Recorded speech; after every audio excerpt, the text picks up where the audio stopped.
crawled my way out of 2025, but I looked good while doing it. So let's do a full face of all my 2025 makeup favorites. The Eldridge skin tint. Every single skin tint I ever loved was in one product. It literally evens everything out, but feels like you're applying skincare. For concealer, I honestly have been using the Armani one for so long. This has been my staple concealer for a long time now. I just didn't really find anything that I would choose over it. I also love the Kosas color corrector in the shade Magic. It's this little pink shade, so it's gonna neutralize any of those purpley pigments under your eye. It's so good for dark circles. It just makes you look instantly awake and super bright. And I love how lightweight it is.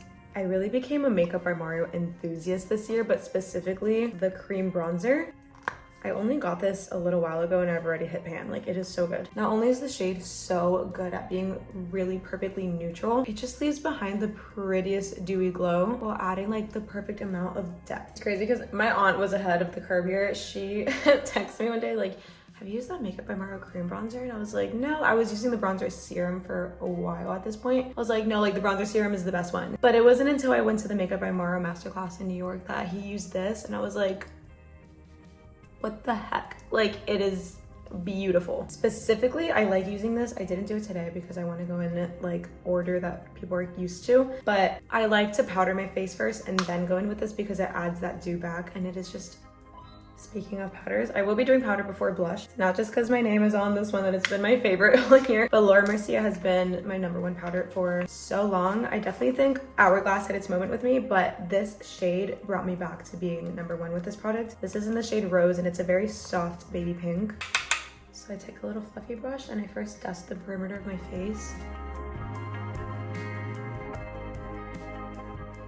I lightly tap this in the center of my face.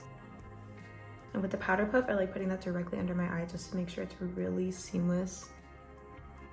Definitely prefer shades like this because I definitely prefer a more pinky shade like this because it leaves behind a bit more of a natural look instead of translucent shades or more like baking glam snap. This is better for like every day. Moving to cream blush, obviously Rhode is in everyone's hearts.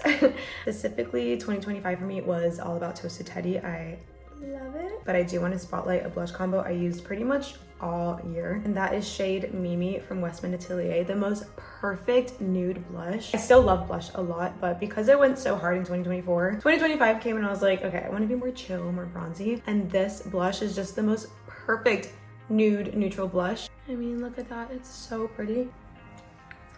And to give it that very sunkissed natural vibe, this is one of those random little products you're like, where did you come from? But you're amazing. This is in the shade Pop, and I like taking it just across the center of my cheeks and down the bridge of my nose. Kind of take it on the bridge of my nose here.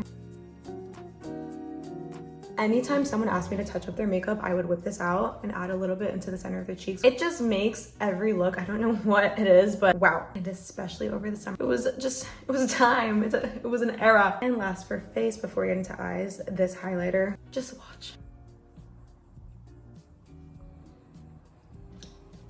Enough said. This is from Laura Mercier in the shade Champagne Pink. Go get it. Jumping to eyes, obviously the one and only Makeup by Mario, specifically the Neutrals palette. Stole my heart all year.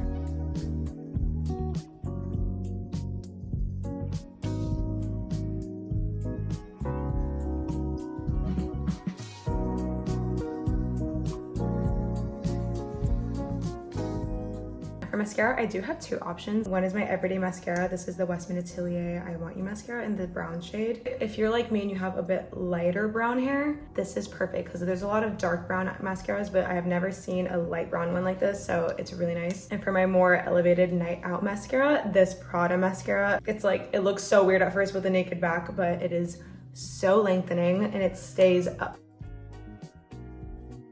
Can't forget my freckle pen. Like many people, I've been doing fake freckles for the longest time. I will say, I think I was in the first wave of when people were doing it. I'd be like in high school using like eyeshadow for freckles. I've used eyeliner, I've used an eyeliner pencil. This is the best one for sure. This is the most natural.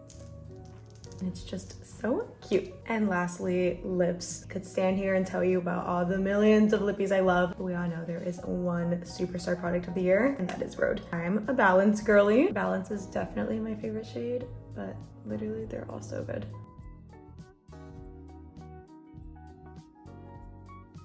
That is all. Those are my 2025 makeup favorites. I would definitely say like my makeup style of the year was very sun-kissed and natural. Bye.